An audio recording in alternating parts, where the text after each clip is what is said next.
Okay, good. Uh, so let's make a start. Very big welcome, everybody, to the London Vegans monthly meeting. My name is Brian Jacobs. I organise the events for London Vegans. We have recently had our 40th anniversary, and it was good to see a number of people there where we were celebrating. And we have, I said, a guest speaker for this evening, and his name is Ollie Bragg. It's a different talk to what we were normally having. Ollie very kindly is going to do a talk for us, a presentation for us about how to make vegan food taste amazing. Ollie works for a charity called V for Life. I assume he's going to tell us a bit more about that as part of the presentation. If you do have any questions as we go along, you can either post them in the chat. There's a message, send a message to me, or you can just raise your hand and Ollie will take them as we go along, or we'll take some Q&A at the end. But thank you all for attending, and without further ado, I'm going to hand over to Ollie. Thank you, Ollie. Thanks very much, Brian. Yeah, my name's Ollie. I work for the charity V for Life, we call ourselves these days. We used to be known as Vegetarian for Life. We're still known as both. But mostly what we do is vegan. Everyone pretty much who works there is vegan as well, at least vegetarian. And we are the only charity that support older vegetarians and vegans, anyone over the age of 50, so not that old at all. And that's through various ways. We have support and advice. We offer a pen pal scheme. This is all, you can have a look at this on the website as well, beforlife.org.uk. And you can find out more information about that. We also have thousands of recipes on the website, and we release guides all the time. We have like seasonal guides, Easter, Christmas, things like that. We've got a couple new guides here that we've released in the last year, I think. Vegan baking, so this is really, really important. You might be stuck for leavening agents or egg replacements and things like that. This is a really, really good guide full of really nice recipes, puff pastry tarts, sticky toffee pudding, how to achieve that perfect sponge cake. And this, I think, is the most recent guide. I helped write this one, Gourmet Vegan. So it's more about sort of elevating dishes, really getting that kind of restaurant, fine dining type things. There's some beautifully presented dishes in here, and also some really tasty dishes like creamy polenta, poached pears, what else? Marinated courgette ribbons, and carpaccio beetroot with tofu aioli and all sorts. It also has like a puree plating guide and things like that. So it's really about presentation as well. We've got stuff like the vegan rescue pack, which I'm sure you don't really need, but it's kind of, if you're new to veganism, it gives you lots of tips about eating, but also about good practice and cosmetics and products and things like that. So that's a really nice one as well. You can download them for free as well on the website, vforlife.org.uk. Yeah, what else do we do? Me as I'm a roving chef for V for Life. So I go around and give talks and demos. We go to food festivals. We also do more specific catering training. I go in and train chefs in care situations. Often they might be the best chefs, you know, the most incredible French cuisine trained chefs, but when it comes to vegan food and certain ingredients, they might need a little extra help. What else do I need to mention? I need to mention that we are looking for venues for a supper club. We want to hold a supper club around the UK in all areas, but for me in the London or South area. So if anybody has any great venues, great ideas, we really want to get together a supper club where we can serve a 3-course or 4 or 5-course meal and have a great menu and a small amount of people come to that. So yeah, let me know if you have any details about that. Also worth mentioning is we offer a grant scheme. This used to be open all year round, but now it's only open 4 times a year. You can check this out on the website as well. This is a brilliant scheme. People have got money for all sorts of things: laptops, repaving of their driveways, all sorts of things. So, I mean, it's well worth looking into. You have to go through a secondary source, through a GP or citizen's advice. It's all about, you have to sort of prove you're vegan or vegetarian. Anyway, it's really good, really worth looking into. Anyway, I'll get on with my talk as well now. So today I'm going to talk about umami and how to make vegan food taste amazing. It's a common myth that vegan food is bland. Of course, as vegans, we know this isn't true. But I think often when I do demos, it's to a majority who aren't vegan or even vegetarian. And there's a common myth about tofu and all these things. Of course, tofu isn't particularly nice. I mean, I would be the first to state that, but it's great for taking on flavor. We all know that, and great for texture as well. So today we're going to cover umami, we're going to cover seasoning techniques, how to layer flavor, and I'm also going to do a little cookery demo at the end. So really simple, but all about sort of bringing together what I'm going to talk about in the next 40 minutes or so. So what is umami? Some people really don't know what this is, but it is actually one of the 5 basic flavor tastes. We have sweet, we have sour, we have salty and bitter, and we have umami. The word comes from Japanese, and it loosely translates to pleasant, savory taste or deliciousness, which I love. And it was discovered in the early 1900s by a Japanese scientist called Kikunai Ikeda. And it's now, umami is widely recognized as a key component in creating depth and richness in food. And as we get older as well, we appreciate sort of savory umami flavors more. When we're younger, we appreciate sweeter tastes. And as we get older, our palate evolves and we appreciate more umami flavors. So what creates umami?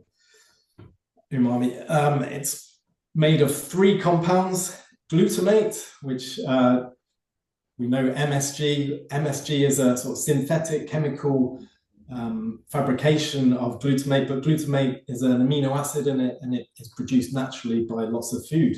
We also have inosinate. I'm going to test you on these later.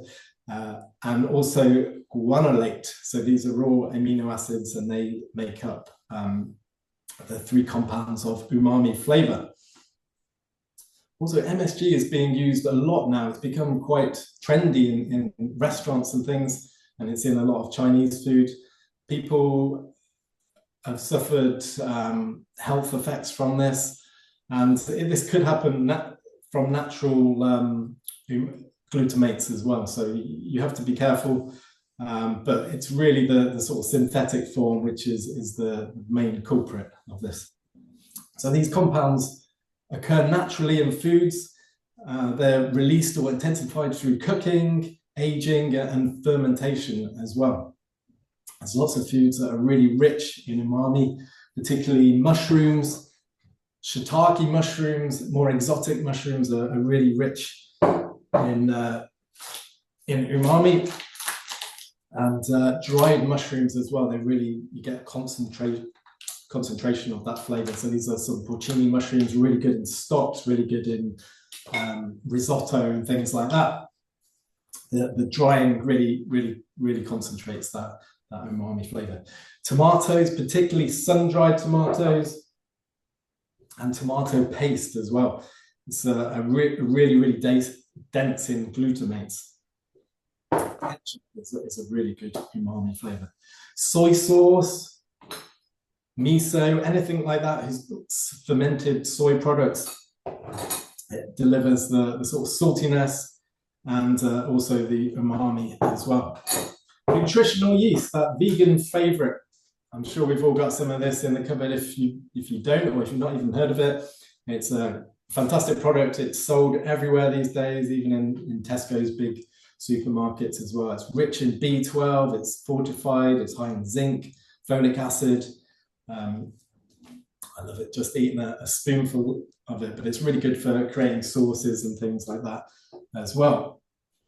Seaweed, I'm a huge fan of seaweed. I've got some dried seaweed here from the Cornish sea seaweed company. It's high in glutamates. Seaweed is also a real nutritional powerhouse. It contains everything we really need in a sort of concentrated form. This company, the Cornish Seaweed Company, are really good because they have a stretch of coastline which they can certify as organic. They test it for toxins and everything. So you can really trust it. If you pick it yourself, I have done myself, you have to really be careful, go always away from harbours, away from polluted areas, outlets, things like that, and never just pick it if it's been discarded on the beach. Always pick it if it's got the root attached and things like that. And always just take what you need. Whenever foraging, always just take what you need. But I love seaweed. It's a great flavour enhancer. Really good in stocks and things. And also just fried sea spaghetti is delicious. Put it in with your regular spaghetti, things like that. And it's also good for creating sort of fishy sea flavours, which as a vegan you might not be interested in doing, but it's good for things, vegan fish and chips, creating marinades and things like that. It's really good. Fermented foods like kimchi, sauerkraut, these are really rich in umami through lactic acid, anaerobic fermentation as well. So you can also boost umami with combinations. Certain ingredients dramatically enhance umami effect due to the synergetic interactions between the glutamates and the nucleotides and the inosinate or guanolates as well. I will be testing you on these later.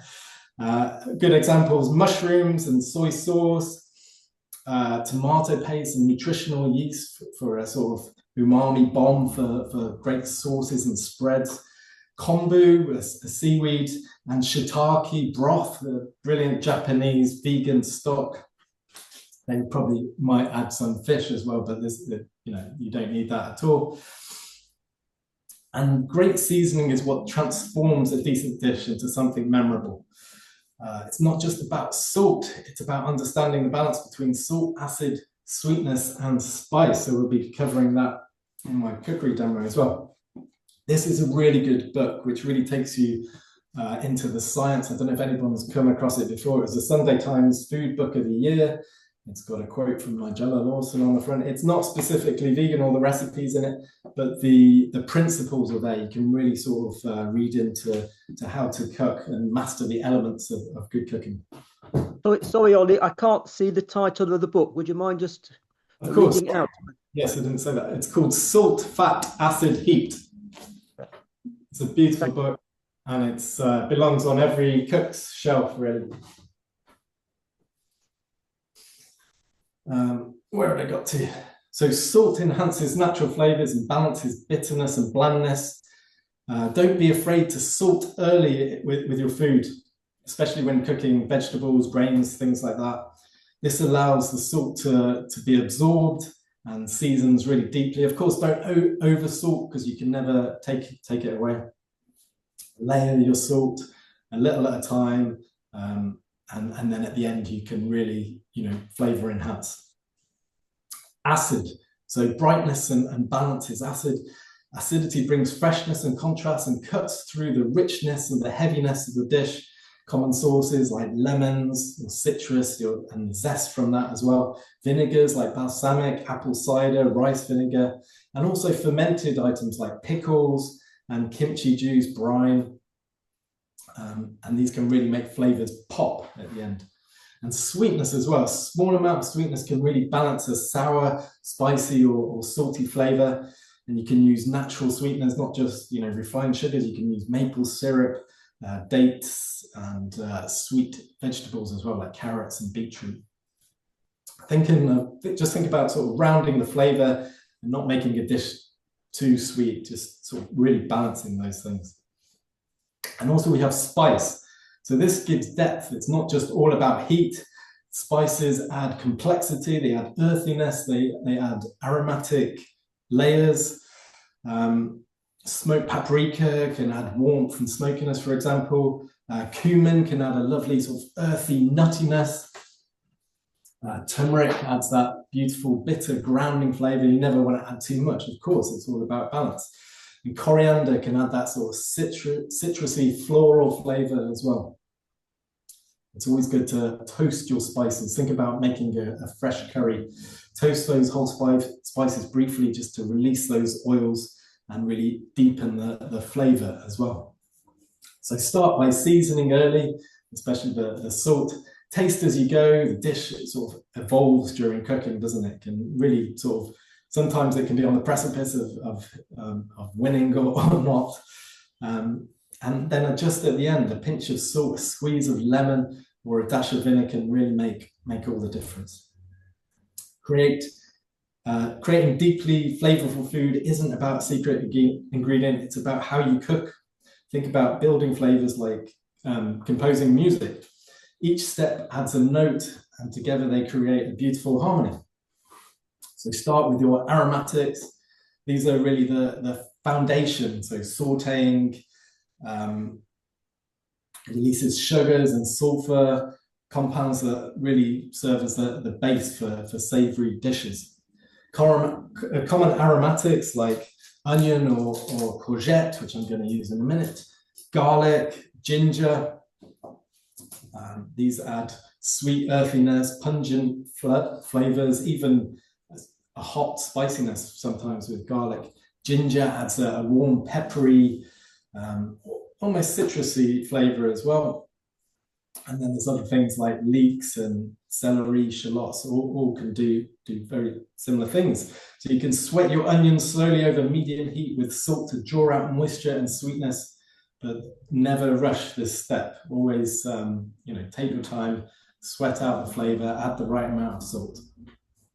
And then, of course, toast your spices, unlocking the essential oils, the aroma and the flavor. Stir frequently. I usually need about 30 to 60 seconds until fragrant. Good examples are cumin seeds or curry powder before adding oil. Smoked paprika or chili flakes can also add warmth at this stage. Deglaze the pan. This is a really, really important thing. You get those bits that are sticking on the bottom, but adding a liquid like a vinegar or even water can really loosen and bring that flavor together. This flavor is really sort of concentrated flavor gold. Things like vegetable broth as well, wine are really good deglazing agents. Add umami boosters as well. Now that your flavor base is built, you can deepen it with umami ingredients. This gives your dish a long-lasting savory backbone. So miso paste we talked about, soy, the dried mushrooms, the tomato paste, you could all add those in at this stage, and then finish with freshness. So your citrus element will really brighten and balance the dish. Fresh herbs as well, parsley, basil, coriander can really lift and also add color as well. Good oil as well, olive oil. I'm a massive fan of very good quality olive oil. I know it's super expensive, but if you just use it sparingly, I could just drink it by itself. It's just the best juice out there, I think, and also adds a beautiful aroma as well. So you've got your base notes, you've got your middle notes, the umami, the vegetables, you've got your high notes, the citrus, the finishing oils. Each layer supports the next, and the result is a wonderfully balanced dish. So now I'm going to put some of those elements into practice. So I've got my pan here, I've got my little portable hob, little courgette, or you could use a little sweet onion for this, and I'm just going to finely dice it. If there's any questions as well, just fire out. I'm just going to finely dice this shallot.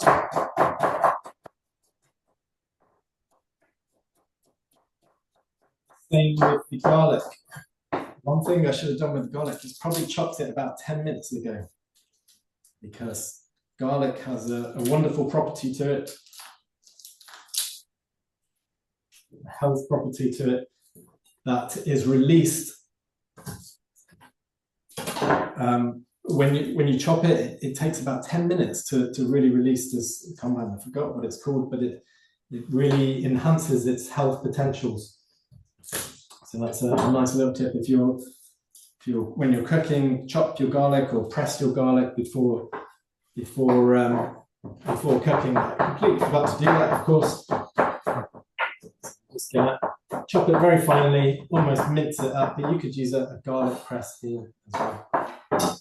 Does it matter which onions you use? Because you're using shallots, but does it matter whether you're using any other form of onion? Or?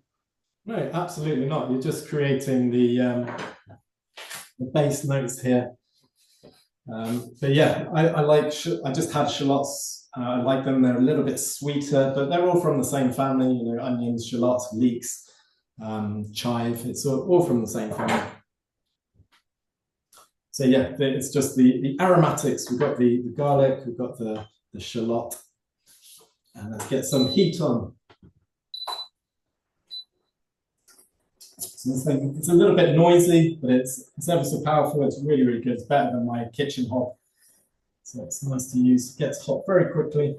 And I'm going to add in a little bit of sesame oil and just a little bit of more neutral oil, just a light vegetable oil or a light olive oil. You could also use a coconut oil if you wanted to. It tends to have a lot of flavour, coconut oil, and doesn't suit all dishes, I don't think.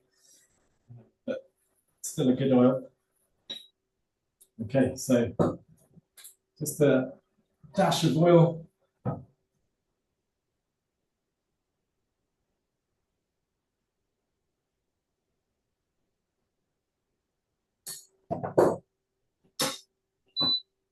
I can smell that oil already. I know it's ready. And as I add the shallot, I can hear it sizzle straight away. And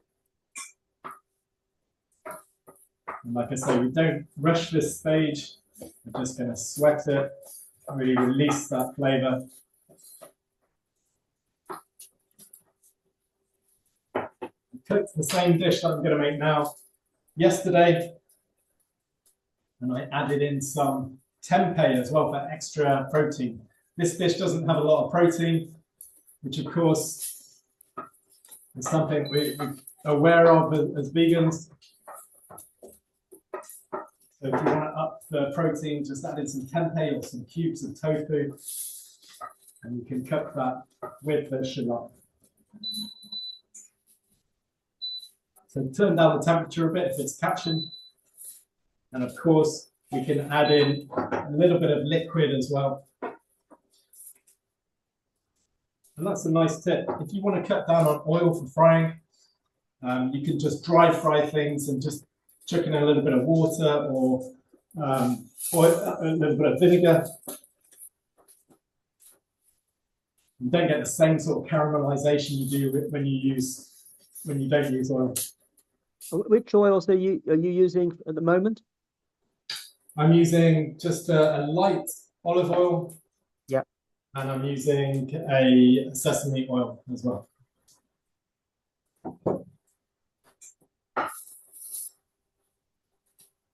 So if that is catching a little bit, add in a touch of water. Water is really the enemy of oil, so it's going to really stop that process. There we go. And that also has taken some of that stuff off the bottom, deglaze the pan.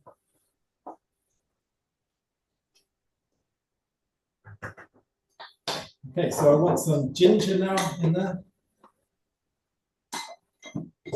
So just a little nub of ginger. Take off that skin. And just finally chop this as well. You could grate it as well if you want.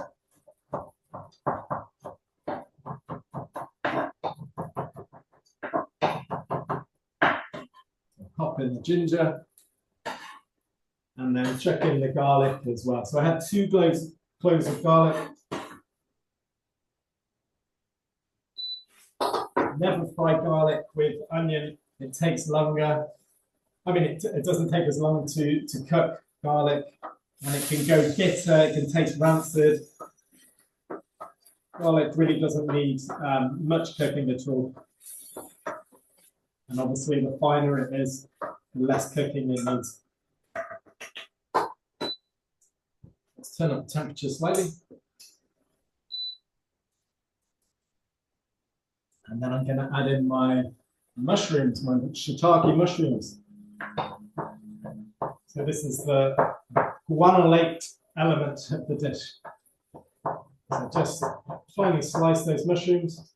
You could use other mushrooms as well, but shiitake, particularly high in umami flavor and also really, really good for you as well. I've got about 150, 200 grams of shiitake mushrooms here. And this is where I might chuck in some crumbled tempeh as well. Or you could fry it with the onions. Depends how fine you've chopped it. Okay, so look at that, all that beautiful flavor. So I'm going to put in a little bit of vinegar, rice wine vinegar or apple cider. And that is going to deglaze that pan. People may think it's burnt, but that is really flavor. That is all flavor. We want that. And then let's throw in the mushrooms. We just want to get a little bit of color on those mushrooms.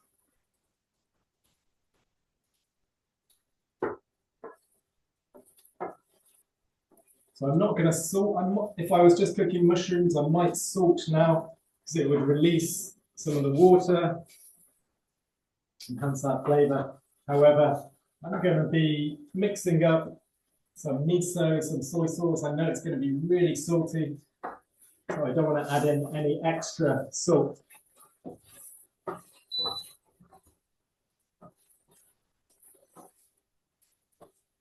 Just wash the mushroom, well, sort of scrub the mushrooms, and then I've tried to get them as dry as possible. If you try and fry something which has a lot of water, it's not going to fry very well. So always try and squeeze out as much water as possible. It's a bit like tofu. You always want to squeeze out as much water. If you're using dehydrated mushrooms, do you need to hydrate them first, or can you just put them straight into the pan? For this dish, yes, absolutely. For stocks and things, you just add them in. But yeah, if you were to make this dish, you'd want to rehydrate your mushrooms first in some water for about 20 minutes. And then, yeah, try and squeeze out the water. Dried mushrooms, I'd say, are much better for stocks and sauces. Not so much for sauteing or frying.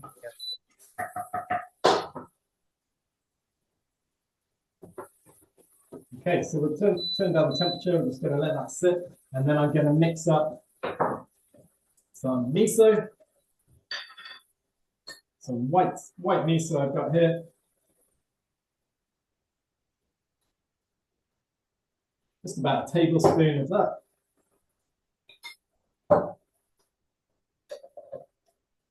couple of tablespoons of tamari or soy sauce. The white miso is a sweeter miso than the dark one, isn't it? Yeah, they all have slightly different flavors and are all good for different things. But yeah, the white miso is generally a little bit sweeter and used in sort of light miso soups and things like that. But some of the darker stuff is great for sauces and marinades and things like that.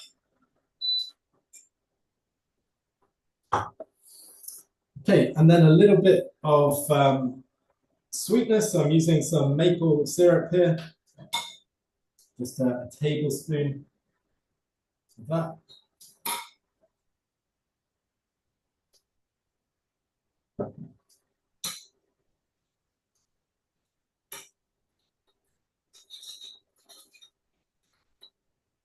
I'm also going to add in a few chili flakes.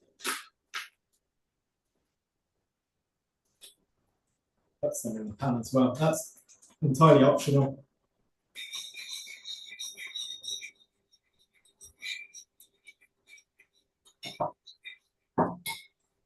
And then I'm also going to add in citrus element, half a lime.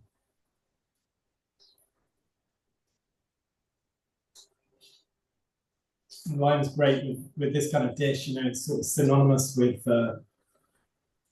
these kind of flavors, Eastern flavors. You just mix that into a paste. Like I said, I'm not going to add any salt to this because miso is really salty, soy sauce is really salty.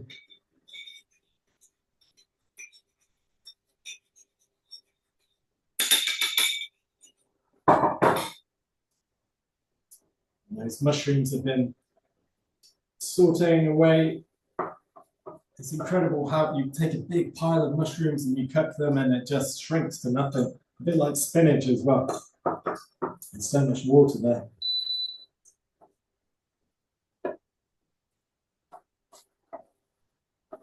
So this is nearly ready. That pan, there's lots of moisture there, so I can scrape the bottom, get all that flavour. But if not, I could add in a little bit more rice vinegar or a touch of water to deglaze it again. And if you were adding in tofu or tempeh, at what point would you add in the tofu or tempeh? So probably with the mushrooms, or if you like it to be more crispier, you could add it, cook the onion or the shallot for a few minutes and then add it then.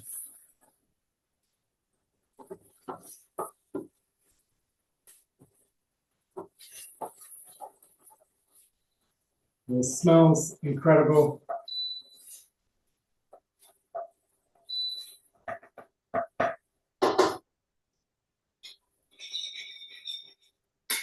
I'm now going to add in the sauce.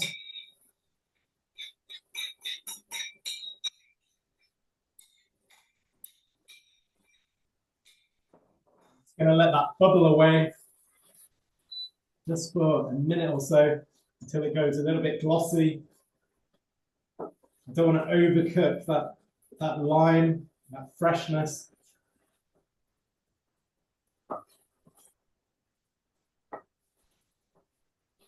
Just mix it together and we've got a beautiful, beautiful sauce there. Let's turn off the heat. And then I'm just going to chop up a little bit of spring onion to go on top. Some nice fine dices, fine slivers. Don't want to be too overpowering. And then I've also got some sesame seeds, so it's going to add a bit of texture as well, a bit of crunch. And cooked some basmati rice earlier. So sticky rice or some fragrant jasmine rice would be perfect with this, or some noodles.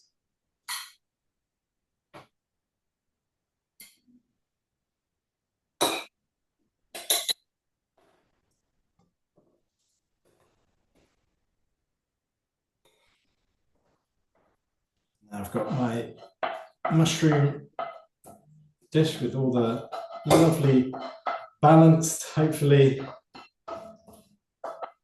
sauce. Let's just pop the pan on again. Just going to quickly toast some sesame seeds.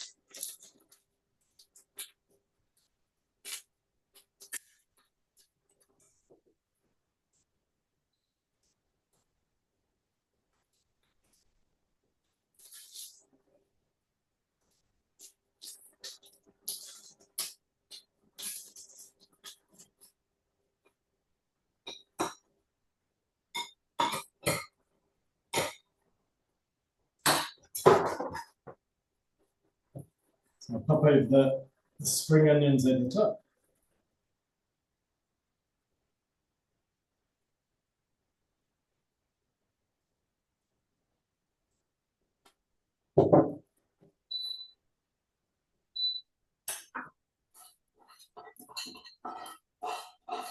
Did you say you've already used some soy sauce in this, or did I miss something? Yes, so soy sauce I made up the the pour over sauce with the miso, the soy sauce. And the miso with the soy sauce. Okay, yeah. Yeah, the lime, the maple syrup. Yeah. And I could have added some vinegar in it as well. However, I was using half a lime. That's really fine for the sort of to cut through the sort of acidity, that element. And then if I want a bit more heat, I could just sprinkle a little bit of dried chili flakes over the top.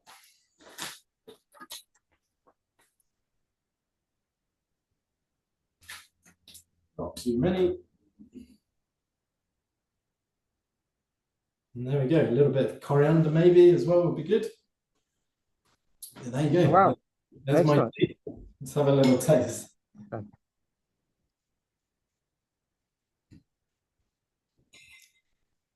Really it's a pity good. we can't all come over and share it. Yes, yeah. It's really nice. And there you go. So that's a lovely balanced dish. We've got the aromatics, we've got the guanylate element, we've got the umami element, and it's all perfectly balanced. It's sweet, it's salty. I can really taste the lime. I didn't overcook that lime. It's fresh, it's zesty. Yeah. Really excellent.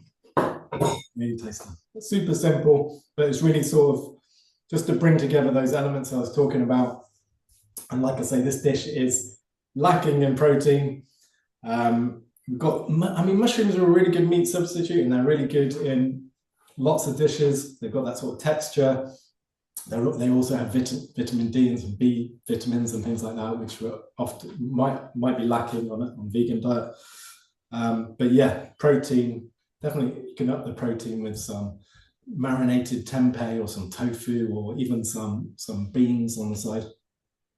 So yeah, there you go. How are we doing for time? Yeah, we're doing well. Great. Yeah, so if there's any questions, I'd like to... There's a question. It's not specific about the food. It's about the chopping board, interestingly. And the question is, how often would you recommend changing your chopping board? Which wood is best for it, a chopping board? How would you recommend cleaning a wooden chopping board? And would you recommend a non-wooden chopping board? Well, it's such a contentious subject, I think, chopping boards. People say you shouldn't use wooden chopping boards because they harbor germs, bacteria.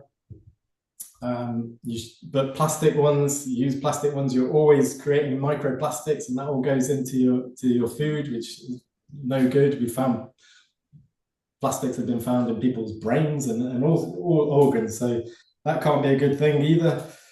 This is a bamboo chopping board. It's a little bit, I think it's got a slightly better natural defense against bacteria. I think the thing is, if you're putting raw meat on it, raw fish, then perhaps you've got more of a problem. But if you're only using it for veg and things like that, then I don't really see an issue. I sometimes pour boiling water over it.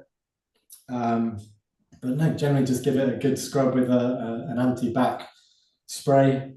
Don't really have any stomach issues generally. So yeah, I do actually want to get I've seen these titanium chopping boards, which I think I'll use for on the road because they're lightweight and they're also great for sort of sanitization and things like that. But yeah, that's what I think. Excellent. Hazel, you've got your hand up. I don't know if you want to speak and unmute yourself. Yeah, hi. Chat. Hi, Oliver. Hi. Brilliant. Fabulous flavors.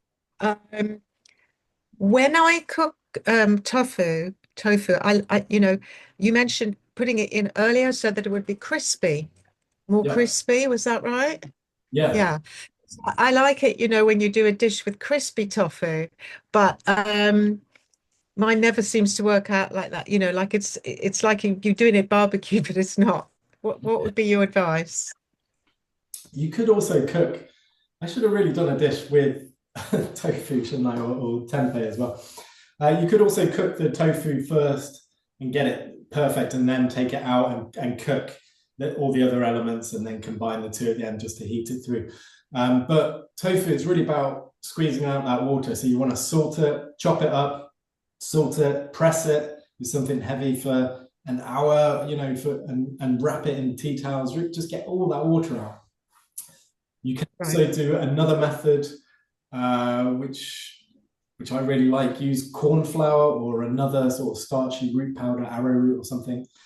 Chop up your tofu. You don't need to squeeze any water out or anything. You just chop it, get it out of the packet, chop it up, chuck it in the corn flour, get it all covered, maybe some salt in that corn flour as well, maybe a bit of turmeric or spice or aromatics or something. And then get your pan, heat it up, plenty of oil, chuck it in the pan, and you get a lovely, lovely crispy surface to your tofu as well. Right. So you need something like corn flour. I sort of don't like using too much oil. I like doing it really healthy, or corn flour, but I suppose that's the only way, isn't it, to get it crispy? Or grill it. No, you can't grill it. Well, you can grill it. I love baked tofu as well. It's really nice. Griddled tofu, really delicious. Yeah, where you don't have to use any oil or just like a little smear of oil. Yeah. But the corn flour will get that crispy, as you say. You can use a little bit, not much. Yeah, or like I said, try and really, really squeeze that water out. I mean, it's just having that sort of.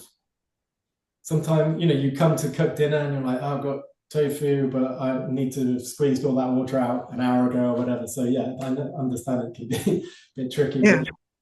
But, if you want to use less oil, really, squeeze, try and get all that as much water out as you can. Right. Thank you very much. Thanks, Hazel. The question that comes through on the chat about the chopping board: will a titanium board blunt the cutting knife? It's an interesting, because you've got metal on metal, presumably. Yeah, I suppose. Yeah, it's not something I put into test. I've never used them. I just saw them recently, and I thought, oh, they might be really good. But saying that, you should always sharpen your knife before you use it and after you use it as well. Okay. Good.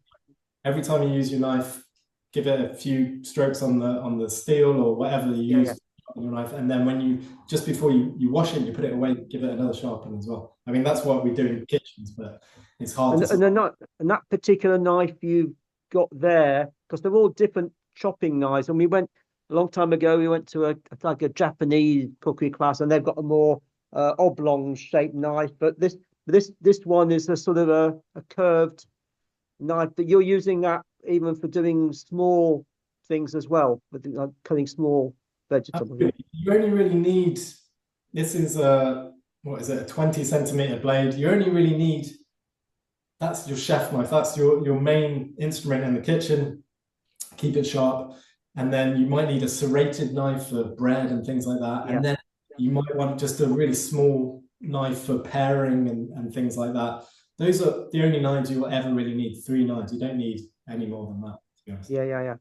And just one other question on the chat at the moment is: did you use light or dark soy sauce? I didn't know there were light and dark. For this, this is actually a tamari. I prefer tamari. I prefer the flavour. It's a bit. Tamari is wheat free, if anybody doesn't know. Wheat free as well, yeah, which I prefer. I just prefer tamari as a dipping sauce as well. But darker soy sauces are really good for certain things, marinades and all different uses on there. So. Thanks. Mahesh, not sure which one of you wants to say something. Do you want to unmute? Yeah, hi. Yeah, that was really good, Ollie. Really enjoyed that. And Nishma's here next to me. And I'm really jealous, actually. I can't. And have a bit of a taste, but can sense the deliciousness. I just want to ask you about mushrooms, because I was interested that you said that if you want to increase the protein, to add something like tempeh or tofu, but aren't mushrooms already protein rich, or not really? Not really. I mean, all vegetables, everything contains a small amount of protein, but perhaps more than other things. Certainly more than, we lump them in with vegetables, but they're fungi, aren't they? It's a whole different world. I mean, I'm reading a book actually about fungi, and it's incredible what fungi is, the way it communicates, the way grows, all these things, and what it can do for the brain and all sorts. And we hear about things like lion's mane, how that can cure diseases and create new neural pathways and all these sort of things. It's really sort of not been investigated or scientifically enough yet. Sorry, I lost the thread. But yeah, it's got more protein than lots of vegetables. However, yeah, I mean, it's not a protein-rich dish. We aim to get sort of 20 to 30 grams of protein per meal, really. And you know, what I've just cooked here certainly isn't. I'm going to probably add something from my fridge in a minute to get a complete meal, because I haven't had my dinner yet. Yeah, okay. Perhaps you could also presumably add, I mean, because you put some sesame seeds, yeah, sesame seeds, I think, at the end, but you could actually, I mean, you could put some other seeds in there as well. I mean, we talked about tempeh and tofu, but there could be other seeds that could go in to give it more protein.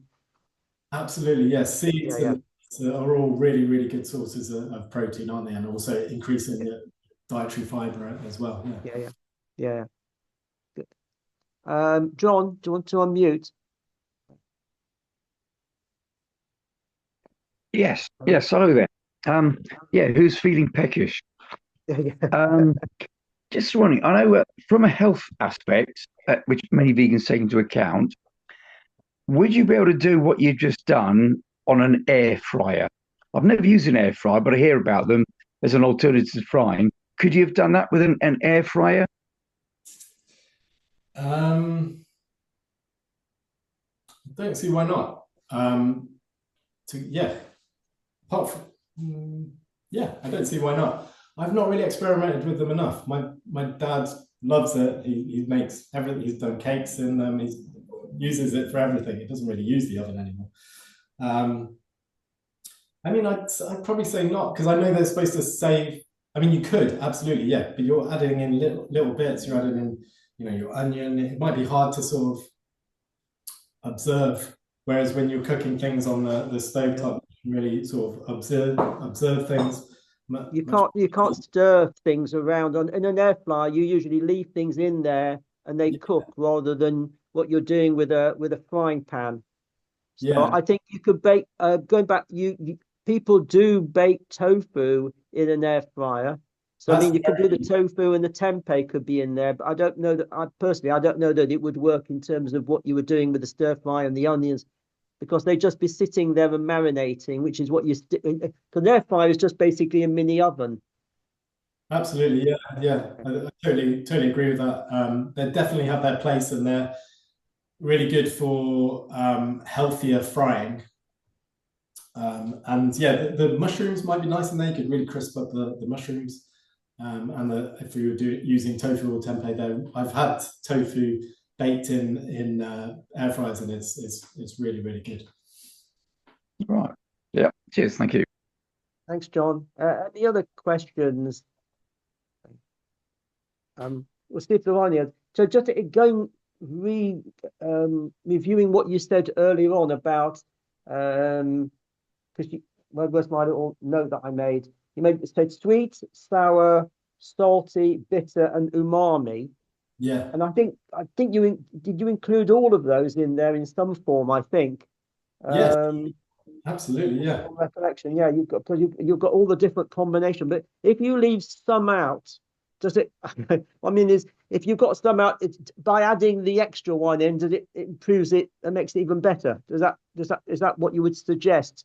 You know, because if you're doing a stir fry and you just had something that was, you know, you had the salty and the sour and the bitter, without adding in the sweet and the umami, it may not taste as good. Yeah, I mean, there are lots of foods on there and different things which are just primarily one flavor base, you know, a sweet or whatever. But yeah, it's really about when you go to a restaurant or something, or a chef is trying to create that balanced food. When you taste something and all the elements are there, that is perfect. You know, it's sweet. It's like salted caramel sauce. You know, it works so well. It's never going to go away because it works so well. Or something like that. I can't think of another example now. But yeah, it's just about creating that real balance on the palate. Thanks for that. And are there any other questions or comments? Can't see anything listed, any of it. And again, just a little bit more about V for Life, if you wanted to. I know you've mentioned about. By the way, this recipe and others, are they on those recipe sheets that you mentioned earlier? So we've got, if you have a look on the website, you can search for different recipes. There's, section breakfast recipes, there's sweets and cake section, lighter meals, all these different things. And then, think like barbecue ideas and salads, loads and loads of different things, soups, breads, all sorts of things. Yeah. So this recipe, I don't think so. I just kind of put this together to sort of just show it's not a balanced meal. It's just to sort of bring these elements together. So I don't think that will be on there, but certainly similar things. Absolutely, yeah. I mean, we've got some incredible recipes on there. Things that are veganizing classic dishes. That's another guide we've got as well. So we've got all these different guides. The gourmet vegan, the vegan baking, but veganizing classic dishes as well. Some really good recipes in there, like lasagnas and all sorts of chocolate desserts and great things in there. Yeah. And you're saying you're going to, I think you're into when you, there's another roving chef as well, I believe. Is that right? For V for Life, there's the two of you, or there's... No, we've got a whole team now. Have you got a whole team of chefs? Okay. So I met Brian quite a few years ago, didn't I? One of the Veg Festival. Vegan Festival, yeah. But yeah, the whole charity has grown considerably now. We have we have myself, I cover the whole of the South. We have Justina, who covers the whole of the Midlands, Alex, who covers the whole of the North, and then we have a chef that covers the whole of Scotland as well. So between us, we can cover the whole of the UK. Wow. Oh, wow. Yeah, that's good. Wow, that's excellent. Great to hear. And it's a great charity, and it is supporting elderly vegetarians and vegans, and whether they're in sort of care homes or whether they're living on their own, to be able to give them support, and also giving cookery advice as well, to teams of people that may be catering for vegetarians and vegans, which is obviously important as we get a little bit older in life. I'm going to wind up there. I don't think there are any more questions come through. So I'm going to say a really big thank you, Ollie, for taking time out and presenting to us. You're going to have your meal in a moment's time, which is, I wish I was there having it with you. I just say a round of applause. If anybody's going to mute, just a round of applause. Thank you for presenting to us.